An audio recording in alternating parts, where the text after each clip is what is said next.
Apabila seorang peziarah telah sampai ke Mekah dan telah mengelilingi Kaabah, dalam arti religius yang penting, ia masih harus berjalan sejauh 12 mil lagi sebelum ia mengakhiri perjalanan sucinya. Tak ada seorang Muslim pun diberi hak untuk memakai gelar Al-Hajj sebelum ia melakukan perjalanan melalui jurang-jurang gurun sebelah timur dari kota sampai ke dataran Arafah, dan pada hari ke-9 bulan Zulhijjah berdiri di hadapan gunung penuh rahmat, tempat Nabi Adam melakukan solatnya, dan tempat Nabi Muhammad pada tahun 632 Hijrah menyampaikan khutbah perpisahannya di hadapan kumpulan mukminin yang pertama-tama masuk agama Islam. Pengasingan diri dengan memasuki belantara Mekah meliputi kompleks upacara yang membentuk upacara haji sebenarnya, atau Haji Akbar, yang dipandang oleh orang-orang Muslim sebagai pisahan dari ritual tawaf dan sa'i. Ritual Mekah dilaksanakan sendirian dan pada setiap saat dalam satu tahun, disebut umrah atau ibadah haji kecil. Sebelum agama Islam, Mekah merupakan pusat tujuan ziarah tahunan bagi suku-suku Arab yang masih murni menyembah berhala. Nabi telah mempertahankan beberapa hal dari ritual itu, tetapi secara menyeluruh telah mengubah tujuannya ke dalam peringatan monoteisme Nabi Ibrahim alaihi salam yang tak dapat diubah. Upacara-upacara itu didasarkan kepada perintah Al-Quran dan hadis Nabi. Meskipun rincian-rincian kecil prosedurnya bervariasi sesuai dengan mazhab-mazhab yang berbeza-beza, seperti orang lelaki pengikut mazhab Syafi'i mencukur kepala di beberapa tempat dalam urutan ritual dan tidak sama dengan anggota-anggota pengikut mazhab yang lainnya, ibadah haji itu merupakan ungkapan paling unggul dari persatuan semua penganut agama Islam. Memang, apabila tanggal 10 Zulhijjah, setiap peziarah memotong kambing atau domba dalam upacara peringatan perintah Tuhan kepada Nabi Ibrahim alaihi salam untuk mengorbankan kambing jantan pengganti anak lelakinya sendiri, orang-orang Muslim di seluruh dunia berbuat yang sama, jadi mempersatukan diri mereka secara simbolis dengan saudara-saudara lelaki dan perempuan mereka di gurun Arab. Di zaman sekarang, 1,5 juta orang Muslim bersama-sama tiba di Mekah setiap tahun dan berangkat ke Arafah dalam kelompok besar berbaju putih pada hari ke-8 dan 9 di bulan suci itu. Banyak yang berjalan kaki, tetapi lainnya bepergian dengan bas dan mobil melalui jalan raya berjalur ganda yang membentang keluar dari kota. Pesawat-pesawat helikopter pemerintah Saudi berputar-putar di atas para pakar pengatur kelompok-kelompok mengamati tata cara pengaturannya dari pusat-pusat sirkuit televisi yang tertutup. Stasiun-stasiun pertolongan pertama berjajar di sepanjang jalan, alat-alat penyemprot menyemprot dataran melawan penyakit, dan sebuah pasukan penjaja makanan menyambut kedatangan peziarah yang kecapaian di tempat tujuan mereka dengan minuman ringan dan ayam panggang. Di zaman Ibnu Battuta perjalanan itu sudah barang tentu jauh lebih dari sesuai, malahan berbahaya apabila para pengembara mengambil kesempatan untuk merampok iring-iringan tersebut. Mereka yang mampu memikul biayanya mengendarai tandu-tandu unta yang tertutup. Tetapi kebanyakan dari para peziarah berjalan di atas jalan berbatu yang panas, yang saleh melakukannya dengan berjalan di atas kaki telanjang. Sesuai tradisi para peziarah bermalam pada hari ke-8 di Mina, sebuah permukiman dalam sebuah lembah yang sempit, 4 mil dari kota. Pada waktu pagi berikutnya mereka meneruskan perjalanan ke dataran Arafah dan mengatur diri mereka ke dalam sebuah lingkaran besar di sekeliling bukit kecil yang disebut Mount of Mercy. Sebuah kota yang penuh dengan tenda dan tikar solat dengan cepat tergelar. Pada siang hari mulailah upacara wukuf, peristiwa yang terpusat dan paling esensial tentang ibadah haji. Mulai dari sore hari sampai matahari terbenam, para peziarah tetap beramal ibadah di sekeliling gunung itu atau dalam celah-celahnya bila mereka dapat tempat, sambil mengucapkan doa-doa penyerahan diri kepada Tuhan. Apa perintahmu ya Tuhan? Hamba hadir di sini dan mendengarkan khutbah yang disampaikan dari puncak bukit. Tepatnya pada waktu matahari terbenam secara resmi, upacara wukuf itu selesai dan iringan itu segera berkemas-kemas dan berjalan kembali ke arah Mekah. Sesuai tradisi, peziarah tidak boleh melakukan solat maghribnya di Arafah, tetapi di Muzdalifah, sebuah tempat 3 mil kembali sepanjang jalan menuju Mina. Dan sama-sama sesuai dengan tradisi, setiap orang yang secara fisik merasa mampu berlomba-lomba menuju ke tempat ini secepatnya. Di zaman Ibnu Battuta, lomba jalan ke Muzdalifah dapat membawa kita untuk membayangkan gerakan maju ribuan anggota suatu pasukan tentara yang amat besar, terdiri atas para darwis berjubah putih. Di zaman sekarang, hal demikian lebih bersifat sebuah perlombaan gerak jalan gaya California yang teramat besar, secara teliti diatur oleh para penguasa Saudi untuk mencegah kemacetan yang tak dapat ditolong lagi. Sekali tiba di Muzdalifah, kebanyakan para peziarah tinggal bermalam, tetapi para perempuan, anak-anak dan orang yang sakit boleh langsung segera ke Mina mendahului iringan.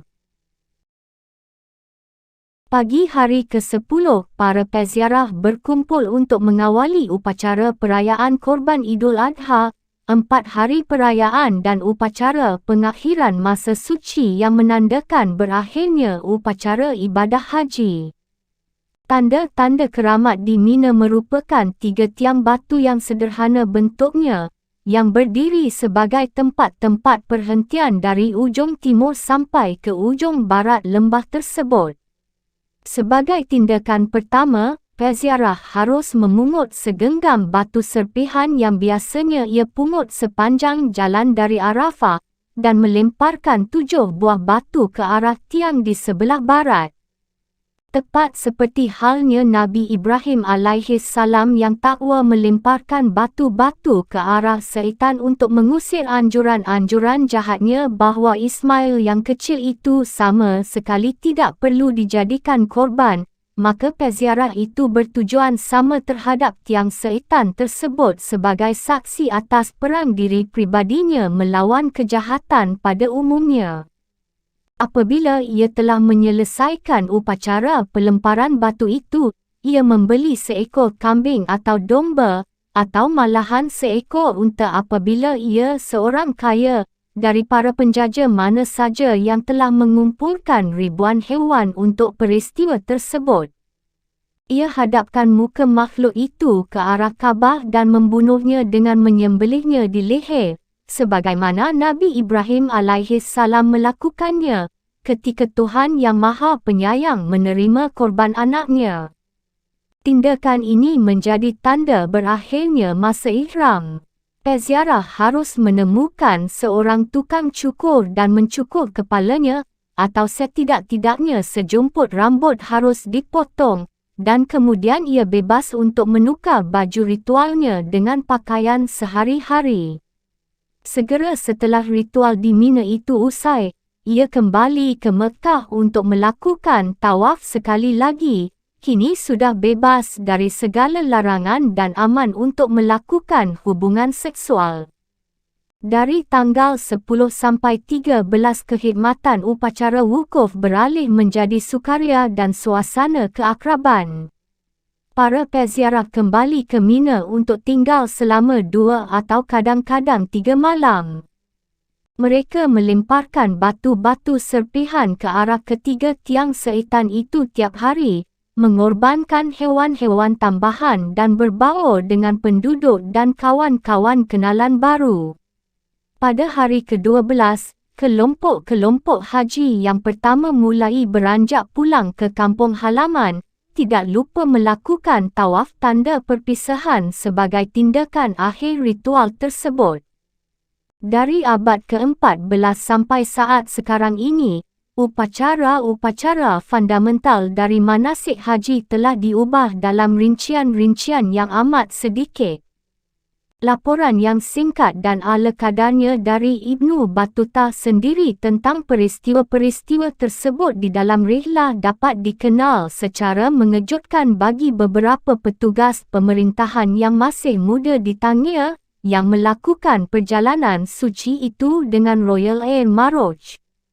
Mayoritas besar peziarah-peziarah yang mengalir keluar dari lembah-lembah di sekitar kota Mekah dalam pertengahan bulan November tahun 1326, pulang kembali ke kehidupan biasa yang untuk sementara waktu mereka asingkan demi melakukan perjalanan suci itu.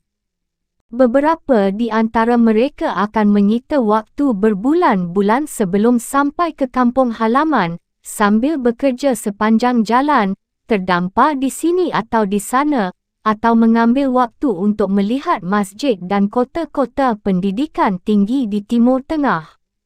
Ibnu Battuta tidak menceritakan kepada kita di dalam rihlah ketika ia memutuskan bahawa ia tidak akan kembali ke Maroko untuk sementara waktu.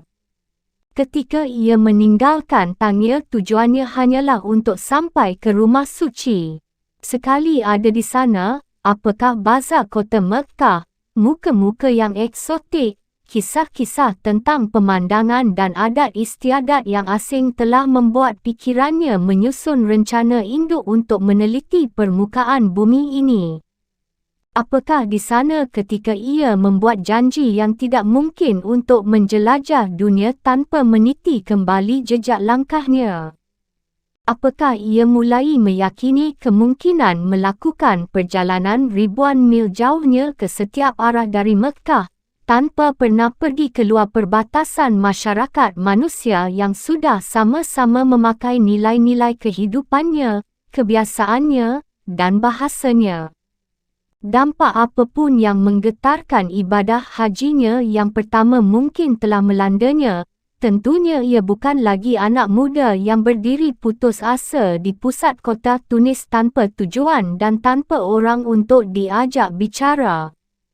Setelah 1,5 tahun jauh dari kampung halaman, ia telah melihat lebih banyak tentang dunia dibandingkan kebanyakan orang yang pernah melakukannya. Ia telah mempererat sebuah lingkaran kawan-kawan terpelajar yang berpola pikir internasional, dan ia telah meraih gelar Al-Hajj. Itu saja telah menempatkannya pada martabat terhormat di kalangan orang-orang berpengaruh dan yang sudah sering bepergian.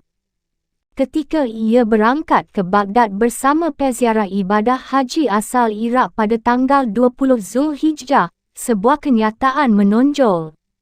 Ia tidak lagi bepergian untuk melaksanakan sebuah tugas religius atau untuk mencapai tujuan khusus. Ia pergi ke Iraq sederhana saja untuk mengalami petualangan perjalanannya. Pada titik inilah, maka kariernya dalam menjelajah dunia benar-benar dimulai. Bab 5, Persia dan Iraq. Ia juga berkata, sesudah kita, keturunan marga kita akan memakai baju bersulam emas, makan makanan yang kaya dan manis, menunggang kuda-kuda yang bagus, dan merangkul perempuan-perempuan cantik. Tetapi mereka tidak akan mengatakan bahawa mereka memperoleh itu semua berkat para bapa dan kakak-kakak mereka, dan mereka akan melupakan kita dan zaman kejayaan mereka tersebut. The Yasa of Genghis Khan. Ketika Ibnu Battuta melakukan perjalanan pertamanya ke Iraq dan Persia bagian barat, lebih dari 1 abad telah berlalu sejak lahirnya Imperium Dunia Mongol. Bagi seorang anak lelaki Maroko yang lahir pada tahun 1304, kisah mengenai Genghis Khan dan kehancuran yang ia bawa atas Eurasia yang telah berperadaban, adalah sesuatu yang dapat dibaca dalam karya versi bahasa Arab Rashid Al-Din yakni History of the Mongols. Badai orang Tatar telah menghembus lebih dekat ke Inggeris daripada hembusan ke Maroko dan tidak ada gema kehidupan di wilayah agama Islam di paling sebelah barat yang mungkin pernah diingat oleh buyutnya Ibnu Battutah. Bagi penduduk Mesir dan Levant, ledakan Mongol itu merupakan sebuah pertempuran disertai malapetaka yang kerana nasib mujur telah ditahan oleh kemenangan-kemenangan orang Mamluk. Tetapi keadaan itu jelas terbayang di dalam kisah-kisah yang serba gelap yang diceritakan oleh mereka yang telah diratakan, yakni kota-kota Bukhara, Merv dan Nisapur. Bagi orang-orang Arab dan Persia di wilayah-wilayah sebelah timur Sungai Eufrat, peristiwa-peristiwa dahsyat dari tahun 1220 sampai tahun 1260 itu merupakan mimpi buruk tentang kezaliman yang masih mereka lawan untuk bangkit kembali di abad ke-14. Dengan satu serangan, tulis Juviani, sejarawan Persia tentang invasi Mongol ke Khurasan, sebuah dunia yang tumbuh berkembang dengan kesuburan telah tergeletak dalam keterasingan, dan daerah-daerah ini menjadi sebuah gurun, dan sebagian besar dari yang hidup telah mati, dan kulit serta tulang-tulang mereka hancur luluh menjadi debu, dan yang perkasa menjadi papa dan tenggelam dalam kesulitan-kesulitan proses kepunahan. Orang-orang Mongol menyebarkan maut dan kehancuran ke mana pun mereka pergi dari China ke dataran Hongaria, tetapi tidak ada tempat di mana pun yang lebih buruk dari Persia. Tempat kota-kota besar di sebelah utara Khurasan itu sebagian besar dihancurkan dan penduduknya dimusnahkan. Seorang sejarawan moden memperkirakan jumlah penduduk Khurasan, Iraq dan Azerbaijan mungkin telah anjlok dari 2,500 menjadi 250,000 orang sebagai hasil dari pemusnahan massal dan kelaparan. Ahli hikayat dari abad ke-13, Ibnu al-Athir memperkirakan bahawa di Merv saja, orang-orang Mongol telah membunuh 700,000 orang penduduk. Angka itu mungkin suatu perkiraan berlebihan yang serampangan, tetapi hal itu mengesankan persepsi kontemporer mengenai peristiwa-peristiwa penuh malapetaka tersebut. Teror orang-orang Mongol datangnya bukan dari sesuatu yang serupa dengan desain ideologis Nazi untuk melakukan genosida. Juga bukan merupakan tindakan penghancuran barbarian yang spontan. Hal itu lebih banyak merupakan salah satu unsur pertimbangan yang serba kaku dari strategi lebih besar Genghis Khan untuk menaklukkan seluruh dunia. Suatu kombinasi daya guna yang satanis dari taktik militer lapangan dan perang urat syaraf didesain untuk memukul kemungkinan adanya perlawanan terhadap kekuasaan Mongol dan mendemoralisasi kota-kota secara menyeluruh sampai mereka bertekuk lutut tanpa suatu pertempuran. Begitu pasukan-pasukan tentara mereka telah melanda Persia dan mendirikan pemerintahan-pemerintahan militer, pertumpahan darah secara besar-besaran dapat dihentikan. Jenderal Tartar yang paling suka merampok pun memahami bahawa negeri yang dikuasai tidak dapat diperas darahnya secara sistematis untuk jangka waktu lama apabila tidak ada lagi sisa penduduknya. Setelah kira-kira tahun 1260 dan di beberapa wilayah terdahulu, perdagangan timbul kembali, ladang ditanami, kota-kota bermunculan di atas puing-puingnya sendiri, dan sisa-sisa kelas terpelajar dan seniman terseok-seok pulang kembali ke kampung halaman mereka. Beberapa kota, seperti Tabriz, telah membuka pintu gerbang mereka untuk para penyerbu, sehingga terhindar dari kehancuran. Lainnya, seperti Kerman dan Shiraz, adalah kota-kota yang terletak cukup jauh di sebelah selatan hingga berada di luar alur jalannya badai. Di kemudian hari mereka menerima kekuasaan pemerintahan Mongol dengan memelihara suatu derajat otonomi politik. Justru bagi rakyat petani yang berbahasa Arab atau bahasa Parsi, yang senantiasa menopang peradaban Mesopotamia dan dataran tinggi Iran di atas produktivitas pekerjaan mereka, malapetaka itu adalah kronis. Dalam jangka waktu lama, krisis militer itu tidak sebesar invasi pasukan-pasukan tentara Mongol seperti halnya gelombang arus para pengembara stepa Turki yang terakhir dari Asia Tengah memasuki pusat negeri beragama Islam. Melainkan suatu ulangan peristiwa dan memang suatu kesinambungan migrasi dari abad ke-11 yang telah menghuni bagian-bagian wilayah Timur Tengah dengan suku-suku Turki serta menempatkan para pemimpin mereka ke dalam pengendalian politik atas hampir segala hal. Genghis Khan tidak dapat berbuat apa-apa kecuali menemukan beberapa negeri kesukuan yang tidak berarti di pedalaman Asia. Penggabungan sejumlah besar marga Turki yang mendiami tanah-tanah berumput antara Mongolia dan Laut Kaspia ke dalam mesin perangnya bukanlah untuk keberhasilannya. Para prajurit Turki berkerumun di bawah bendera Genghis Khan dengan jumlah puluhan ribu, sebagian kerana orang-orang Mongol telah mengalahkan mereka, sebagian untuk petualangan militer, sebagian kerana hujan lebih sering turun dan rumput lebih cepat tumbuh ketika seseorang bergerak ke barat dan ke selatan.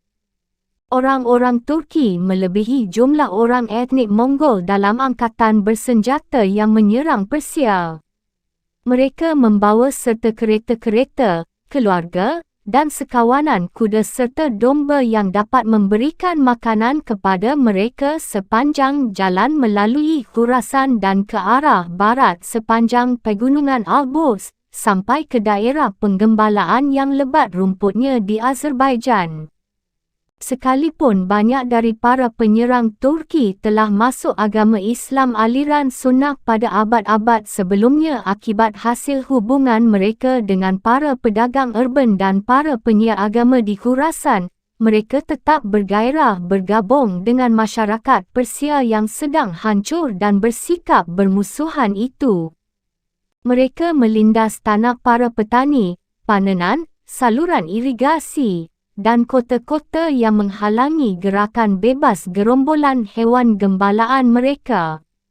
Beberapa puluh tahun lamanya ribuan petani Iran dibunuh, dijadikan budak, dan diusir keluar dari negeri mereka.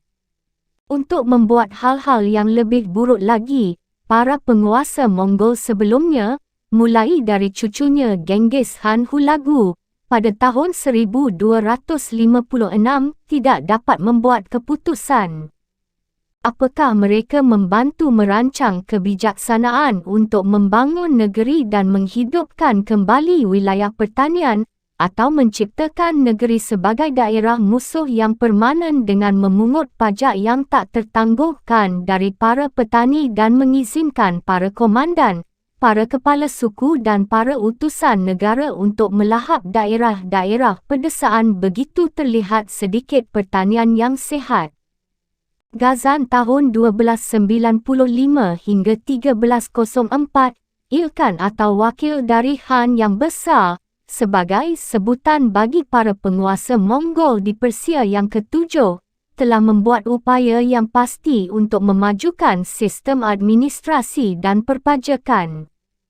Caranya dengan meringankan beban pajak para petani, membebaskan mereka dari penghisapan para pejabat tanpa pandang bulu, dan memperbaiki keinginan mereka untuk berproduksi.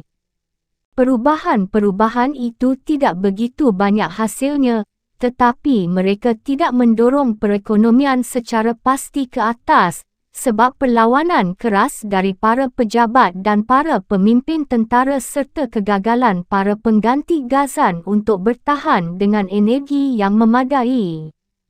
kekuatan dan kesihatan dari setiap masyarakat yang beradab tergantung dari kemakmuran pertaniannya, dan dalam hal ini Persia dan Iraq memasuki abad ke-14, masih tetap memancing rantai invasi Mongol. Tidak dapat disangsikan, tulis sejarawan Persia Mustawfi tahun 1340, bahawa sekalipun 1000 tahun mendatang tidak ada keburukan yang menimpa negeri, tetap tidak akan mungkin secara lengkap memperbaiki apa yang rusak dan mengembalikan negeri itu ke dalam keadaannya semula. Sekalipun jika struktur bawah perekonomian Persia itu lemah, namun orang Mongol secara mencolok mata berhasil dengan baik merintis jalan pekerjaan mereka sendiri dalam hal komunikasi massa dengan suatu kebudayaan urban yang baru, cukup bercahaya untuk membuat seorang pengunjung yang berpendidikan melupakan segalanya tentang musibah yang menimpa Merv. Seperti dinasti Marinid, dinasti Mamluk, dan penakluk-penakluk kasar lainnya langsung dari daerah stepa, para ilkan itu dengan cepat bertekuk lutut di hadapan peradaban canggih yang membungkus mereka. Memang benar prajurit Mongol itu secara kultural demikian miskin sehingga hal itu menampilkan kekosongan yang luas, tempat segala macam pengaruh halus dan manusiawi dapat dituliskan. Pada tahapan penaklukan yang lebih awal, para pemimpin Tartar itu berbalik mencari bimbingan kepada bawahan mereka, orang-orang Turki. Beberapa di antara mereka adalah Muslim dengan keterampilan baca tulis yang mereka peroleh sebagai hasil hubungan dari 2 atau 3 abad dengan kota-kota Khurasan di tepi daerah stepa. Sekutu-sekutu itu memenuhi bahasa Mongol dengan sebuah bahasa tulisan, yakni bahasa Turki Uighur, dan sebuah angkatan jurutulis dan pejabat yang berbuat banyak dalam pekerjaan rintisan pemerintahan Tartar di seluruh Imperium Genghis Khan. Bahkan waktu invasi terhadap Persia masih tetap berlangsung maju, rakyat yang secara jelas berasal dari bangsa Mongol di dalam angkatan perang, awalnya hampir selalu merupakan sebuah minoritas. Mereka kawin campur dengan orang-orang Turki, mengambil alih bahasa dan cara hidup mereka, dan dengan cepat menghilang ke dalam kerumunan besar yang bermigrasi. Pada akhir abad ke-13, dampak kultural Mongol yang murni atas Persia, kecuali dalam hal-hal perang dan semangat militer, kesemuanya telah hilang. Tetapi model ala Turki itu hanya separuh jalan saja diperadabkan, dan pada akhirnya tidak dapat melawan model ala Persia pada tingkatan-tingkatan kebudayaan baca tulis yang lebih tinggi. Para penyerbu Mongol mewarisi kepemilikan sebuah bangunan peradaban jauh lebih kompleks dan megah dibandingkan dengan apa saja yang pernah mereka alami. Budaya persianisasi rezim Ilkhanid sedang berlangsung, sekalipun asap masih tergantung di atas kota Baghdad. Hulagu Khan, tahun 1256 hingga 1265, dalam teorinya adalah bawahan Khan besar orang Mongol, Kubilai Khan di China setelah tahun 1260, tetapi menurut kenyataannya ialah pendiri kerajaan Iraki Persia, salah satu di antara 4 negara utama yang besar dari Imperium Genghis Khan yang monolitik. Pemerintahan tertib dan perpajakan yang berhasil guna bagi penduduk dalam sebuah kerajaan yang terbentang dari Oxus sampai ke Anatolia dengan mutlak memerlukan, seperti halnya di China Mongol, bantuan dari elit pribumi. Walaupun ribuan orang terpelajar telah dibunuh dalam penyerbuan-penyerbuan, namun sisanya segera bangkit dari reruntuhan dan menampilkan diri untuk kepentingan pelayanan jasa pemerintahan. Malahan para ilkan sebelumnya, yang lebih menyukai Buddhism atau agama Kristen daripada agama Islam, tidak mempunyai pilihan lain kecuali meletakkan administrasi dan keuangan ke tengah keluarga-keluarga yang sama dari para jurutulis dan pejabat pribumi Muslim yang telah menggelindingkan roda pemerintahan Persia sebelum terjadinya invasi. Dalam kenyataannya, para pemimpin Mongol telah ditransformasikan ke dalam masyarakat Persia atau setidak-tidaknya ke dalam masyarakat Turko-Persia, sampai ke sebuah tingkatan di mana orang Mamluk tidak pernah mencapainya dalam hal hubungan mereka dengan para cendekiawan Mesir. Penjelasannya ialah kerana kelas orang Mongol yang memerintah bukan sebuah elit orang asing yang permanen diadakan secara berkesinambungan langsung dari daerah stepa. Kelas ini tidak memelihara dirinya dengan mendirikan sebuah sistem politik yang tergantung dari pemeliharaan perbezaan kultural yang tajam antara para penguasa dengan para kaulanya. Malahan para prajurit Turko-Mongol itu telah datang ke Persia untuk menetap dan menjadi identik dengan corak yang progresif dengan gaya hidup Persia. Lebih dari itu, dinasti itu didirikan dengan prinsip-prinsip konvensional sistem kekerabatan yang turun-temurun atas rakyat Persia dan Iraq, sebuah hubungan yang secara bertahap memisahkan kaitan-kaitan sentimen dan kebudayaan antara para ilkan dengan para kerabatnya di pedalaman Asia. Pemberian tempat orang Mongol kepada birokrasi pribumi Irano-Muslim merangsang peralihan agama mereka menjadi Islam. Hal itu sendiri merupakan sebuah langkah yang tak diundang dalam proses persianisasi. Genghis Khan telah menetapkan suatu kebijaksanaan toleransi terhadap semua agama di dalam imperium, dan akhirnya aliran bersifat kesukuan tanpa bentuk itu yang ia anut dengan setia menjadi layu di bawah semburan api kepercayaan kepada Tuhan yang dilontarkan oleh para penyiar agama dari seluruh sistem kepercayaan dunia yang universal kepada berbagai pewarisnya.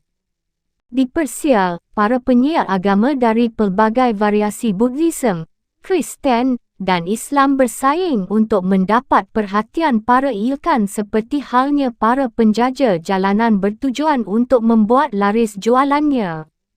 Pada awalnya orang-orang Mongol itu secara tak teratur meloncat dari satu agama yang disukai ke agama lain, tergantung dari ritual mana yang memperoleh pengaruh paling banyak di istana. Ghazan adalah penguasa pertama yang mengumumkan agama Islam sebagai agama negara. Ia meminta seluruh istana untuk beralih agama, mendirikan masjid-masjid di seluruh negeri, dan menyumbang banyak sekali lembaga keagamaan di kota-kota. Dengan kekuatan militer dan perasaan rakyat Persia di belakangnya, ia mengusir Buddhism di negeri itu. Ia juga merobohkan gereja-gereja Kristen Nestorian dan mengakhiri harapan naif Eropah bahawa orang-orang Tartar dapat dibawa ke Roma. Oleh itu, tahun 1304 hingga 1316, pengganti Ghazan yang suka meloncat secara spiritual di antara semua ilkan, lahir sebagai seorang penganut Nestorian. Ia menganut Buddhism, kemudian beralih ke agama Islam. Pertama-tama ia masuk aliran sunnah mazhab Hanafi, kemudian mazhab Syafi'i. Tahun 1310 ia menjadi seorang penganut aliran Syiah yang militan, dan memulai gerakan permusuhan untuk menghalang-halangi aliran sunnah pada umumnya. Tetapi, anak lelakinya yang masih muda, Abu Sa'id, tahun 1316 hingga 1335, telah membawa kembali istananya ke aliran sunnah. Kelebihannya ialah bahawa Oljaitu tetap mempertahankan jalan tersebut. Kebanyakan para kaulanya merasa terhibur dan puas. Walaupun aliran Syiah menjadi agama negara di Iran semenjak abad ke-16, namun mayoritas besar orang Persia dan Iraq masih tetap mengikuti aliran sunnah, kebanyakan mazhab Hanafi dan Syafi'i dalam abad ke-14. Ibnu Battuta, yang sejak semula sudah menjadi pengikut aliran sunnah sejati, tidak pernah memperoleh waktu lebih baik untuk mengunjungi negara Ilkhanate dibandingkan waktu pemerintahan Abu Sa'id. Ketika orang-orang Mongol itu masuk agama Islam, mereka juga menjadi murid dan sekaligus pengayom seni dan budaya Persia. Selama puluhan tahun malapetaka telah mematikan kehidupan intelektual dan artistik di seluruh negeri, tetapi ia hidup kembali begitu cepatnya sesudah tahun 1260, sehingga 80 tahun zaman Ilkhanate yang singkat ini telah berubah menjadi suatu zaman kemajuan kultural yang mengesankan, khususnya menjelang akhirnya saat Ibnu Battuta berada di sana untuk menjadi saksi tentangnya. Seperti para saudara sepupu mereka di Kairo, para penguasa Mongol itu tidak segan-segan untuk tetap terikat pada barbarisme yang sulit dikatakan dengan satu tangan, sementara tangan lainnya mengeluarkan sejumlah wang yang banyak sekali untuk memajukan pengajaran. Hanya 1 tahun setelah membakar kota Baghdad dan sebagian cukup pengetahuan telah terkumpul semasa Khalifah Abbasiyah, Hulagu mendirikan sebuah observatorium di Marrakech, tempat para sarjana Persia dan Cina bekerja sama menyelesaikan daftar-daftar astronomi yang akan sangat penting artinya bagi generasi-generasi kemudian. Ghazan membunuh musuh-musuhnya dengan memenggalnya menjadi 2, tetapi ia menaruh perhatian pribadi yang amat bergairah di bidang ilmu-ilmu alamiah dan pengobatan. Khususnya di bawah pemerintahan Ghazan dan kedua penggantinya, kebudayaan urban di Persia itu menerima kembali banyak hal dari energi lamanya. Untuk meyakinkan, tak ada satu pun kota Persia dapat menyaingi Kairo.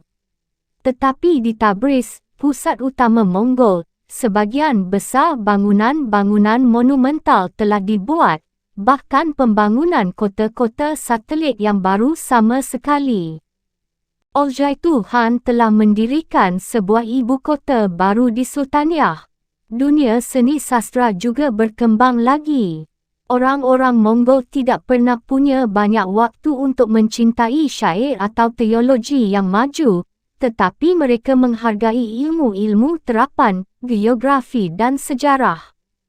Empu sejarah di zaman tersebut ialah Rashid al-Din, seorang Islam Yahudi yang bertugas sebagai menteri negara atau wazir di bawah 3 ilkhan. Selama pemerintahan Oljaitu Khan, ia telah menyelesaikan karyanya yang padat Collection of Histories, sejarah umat manusia pertama yang benar-benar universal, yang belum pernah ditulis orang atau bahkan terbayangkan. Karya tersebut tidak saja merangkum keseluruhan dunia Islami tetapi juga meliputi China, Byzantium, dan malahan kerajaan-kerajaan yang baru saja beradab dari Eropah bagian barat. Pandangan global Rashid al-Din adalah sebuah refleksi dari suatu semangat internasionalis di istana Mongol yang telah mencapai jangkauan lebih luas dari Darul Islam. Dengan mengambil pandangan berpikiran luas yang mencolok mata mengenai garis-garis perbatasan peradaban, para raja yang memerintah atas suatu transmigrasi yang menakjubkan dari gagasan-gagasan dan teknologi yang telah membuat kebudayaan Ilkhanate sebuah sintesis daripada unsur-unsur Persia, Arab, Turki, Cina dan malahan Tibet juga. Di atas jembatan politik yang melalui tanah rerumputan Asia yang membentang luas itulah ratusan insinyur, ilmuwan, doktor, seniman, dan propagator Cina tentang Buddhism telah berbaris mencari jasa pelayanan dan kesempatan di Persia. Sejumlah yang lebih kecil telah mengunjungi Cina. Meskipun komunikasi langsung antara kedua wilayah itu telah mati di akhir abad ke-13 ketika para ilkhan masuk agama Islam dan hubungan-hubungan diplomatik mereka dengan orang-orang Mongol Beijing memburuk. Dampak kultural Cina telah meninggalkan tanda-tanda yang langgeng pada lukisan miniatur, kaligrafi, dan desain tembikar Persia. Tahun 1294, Gai Katuhan, tahun 1291 hingga 1295, malahan telah memperkenalkan wang kertas cetak blok berdasarkan inspirasi dari Cina. Namun orang-orang Persia menolak gagasan baru itu, yang mengakibatkan suatu kejatuhan sementara ekonomi perdagangan. Kosmopolitanisme dinasti Ilkhanid dikaitkan dengan adopsi penuh gairah terhadap apa saja yang berasal dari Persia, juga telah berbuat banyak untuk memperbaiki sirkulasi pada alur kesarjanaan dan keterampilan yang menghubungkan kota-kota Persia dan Iraq dengan sisa dunia Islami. Memang periode Mongol menjadi saksi perluasan penting bahasa Parsi, seperti halnya gaya Irano-Islami dalam kesenian dan sastra kemanusiaan memasuki Anatolia, Turki maupun India, tempat mereka terus-menerus menempatkannya sebagai pembakuan budaya yang diperhalus. Ketika perjuangan militer Mongol Mamluk untuk menguasai Suriah berakhir kira-kira tahun 1315, hubungan-hubungan intelektual secepatnya diperbaiki antara Kairo, ibu kota baru sastra Arab, dan kedua kota berbahasa Arab dari Iraq dan Persia di dataran tinggi Iran. Di negeri-negeri pusat agama Islam, bahasa Arab dan Parsi berlanjut untuk berbagi kedudukan lingua fransi intelektual. Banyak penulis penting, seperti sejarawan Rashid al-Din, memandangnya sebagai hal yang dapat menyajikan karya-karya mereka ke dalam dua bahasa itu. Jadi ketika Ibnu Battuta memasuki Iran, wisatanya yang pertama melebihi dunia percakapan bahasa Arab. Ketidakmampuannya berbicara dalam bahasa pribumi bukanlah suatu kerugian istimewa selama ia tetap berada dalam jaringan kerja para cendekiawan yang menganggap bilingualisme adalah umum, dan pada akhirnya sekali bahasa simbolik pengamatan religius, sopan santun adab, serta tafsir menurut aliran sunnah selalu dapat menolongnya melewati berbagai keadaan. Memang bagi seorang musafir Muslim yang terpelajar dengan hubungan antar kenalan urban yang baik, hampir dapat dikatakan seakan-akan serbuan kuat Mongol itu tidak pernah terjadi. Ibnu Battuta meninggalkan Mekah pada 17 November tahun 1326 atau 20 Zulhijjah tahun 726 dengan ditemani para peziarah yang kembali pulang ke Iraq dan ke wilayah Islam sebelah timur yang lebih luas. Iringan itu adalah karavan resmi negara Ilkhanid. Dalam hal organisasinya sama dengan karavan Mamluk yang dikirim dari Damaskus dan Kairo. Ia bernasib baik untuk bepergian di bawah perlindungan resmi Amir Al-Haji bernama Pahlawan Muhammad Al-Hawih, yang membayar dari dompetnya sendiri biaya menyewa separuh dari unta tunggangan bagi anak muda itu. Apa sebabnya Amir itu, seorang pejabat yang disenangi di Istana Sultan Persia, menaruh perhatian terhadap anak muda berusia 22 tahun asal Maroko yang tiada artinya itu. Sebagian dari alasannya ialah kerana komandan karavan biasanya mengayomi tokoh-tokoh terpelajar dalam kawanan peziarah, khususnya apabila mereka diperlukan. Di luar itu, Ibnu Battuta telah mengembangkan suatu cara berkenalan pribadi dengan Sang Amir, seperti ia tampilkan pada tahun berikutnya.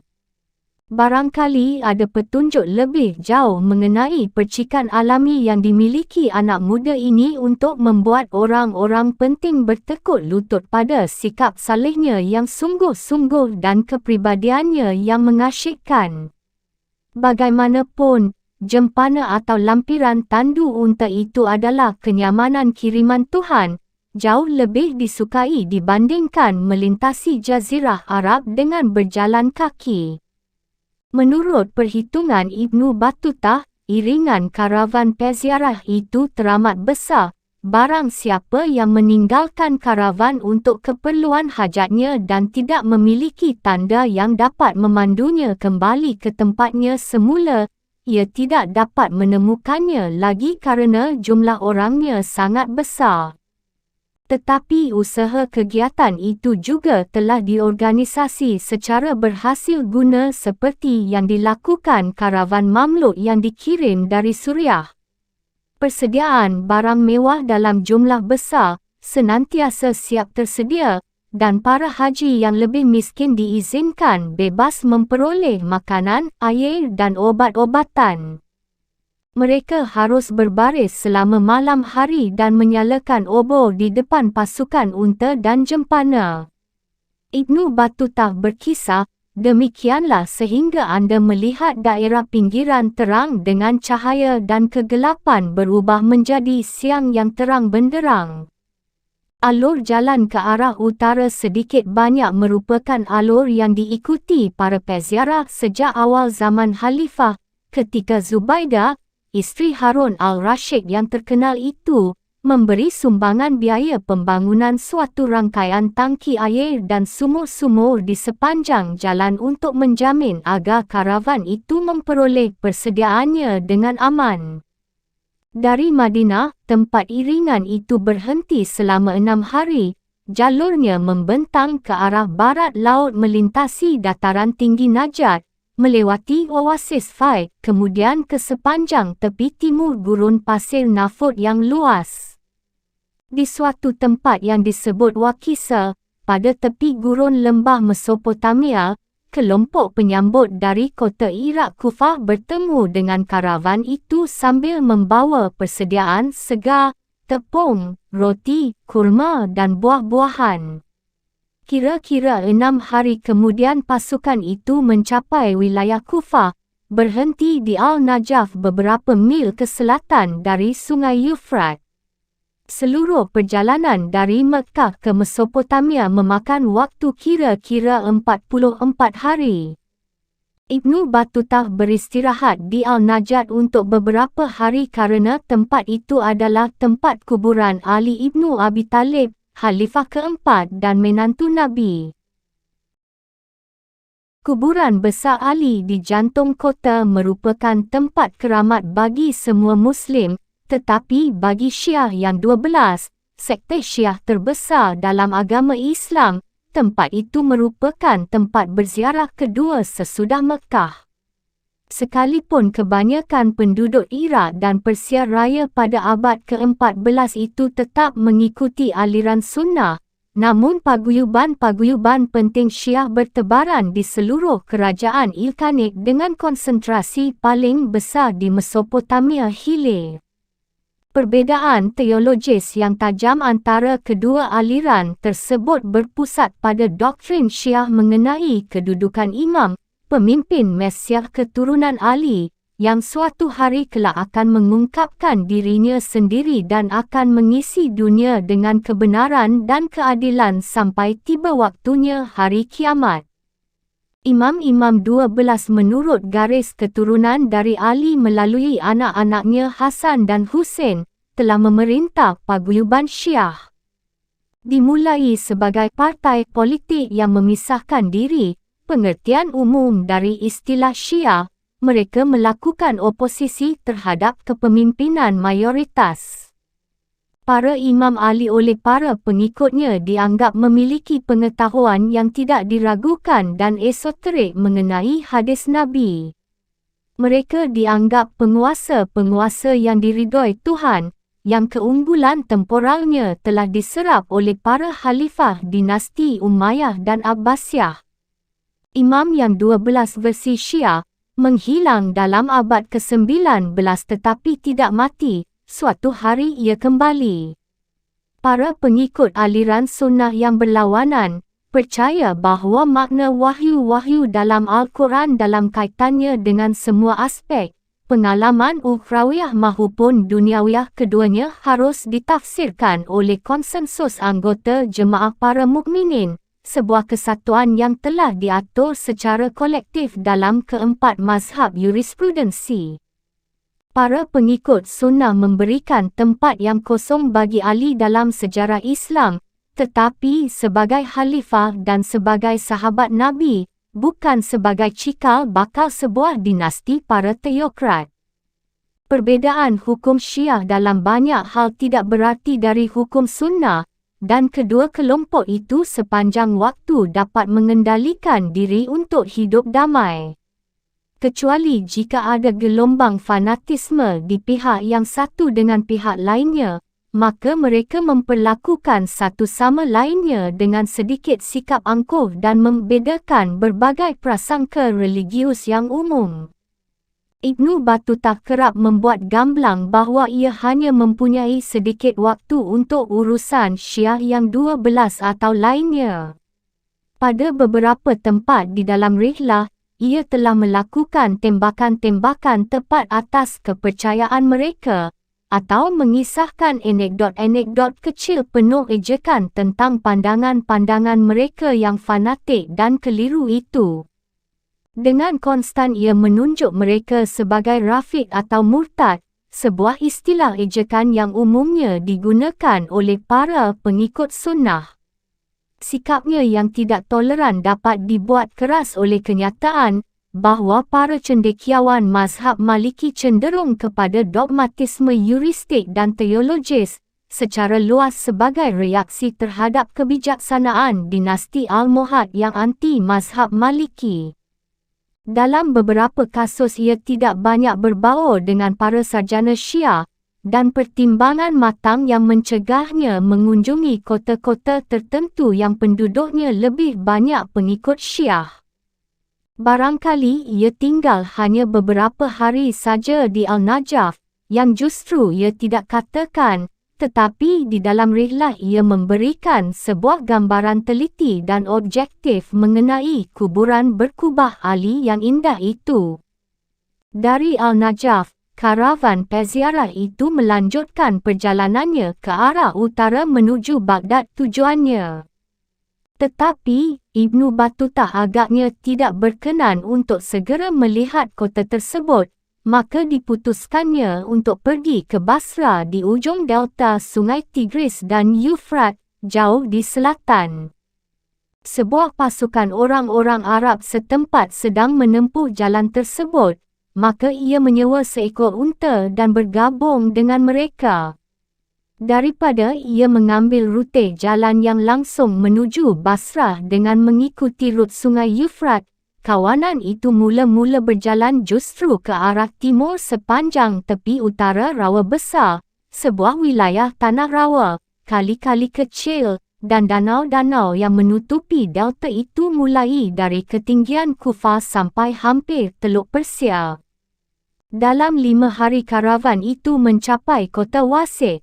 Kawan-kawan seperjalanan Ibnu Battutah tinggal di kota itu untuk 3 hari dengan maksud berdagang, maka ia mengambil kesempatan untuk membuat perjalanan dengan maksud bermalam ke desa Ummu Ubaidah untuk mengunjungi kuburan Syekh Ahmad Ibni Al-Rifai, pendiri aliran Sufi dari abad ke-12.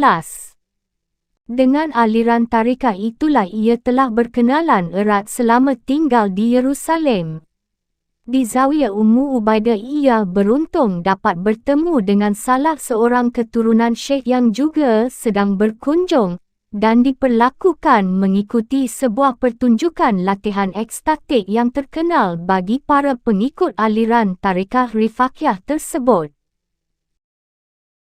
Apabila solat asar telah dilakukan, genderang dan gendang dipukul dan para ikhwan sufi itu mulai menari. Setelah mereka solat maghrib dan membawa masuk jamuan makan terdiri atas roti, beras, ikan, susu, dan kurma.